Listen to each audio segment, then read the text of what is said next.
يا شباب، الاسباب اللي الاهلي محتاج ان هو يكسب في الماتش الرجاء اللي جاي هناك، الرجاء البيضاوي. تمام. محتاج ايه؟ محتاج يلعب بثبات. طبعا انت فايز 2-0، محتاج ان انت تلعب بهدوء وتلعب خطه مش دفاع ولا هجوم، تلعب خطه خط النص، تعرف تمسك خط النص كويس جدا. لو مسكت خط النص هتمسك الماتش كله.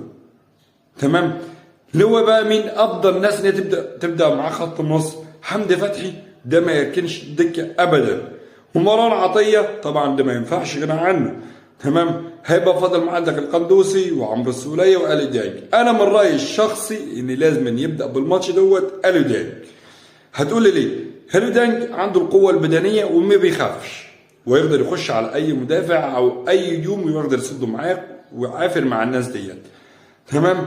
دي افضل خط نص ان انت تبدا بيه في ماتش الرجاء. لازم الثبات الانفعالي عشان تعرف تكسب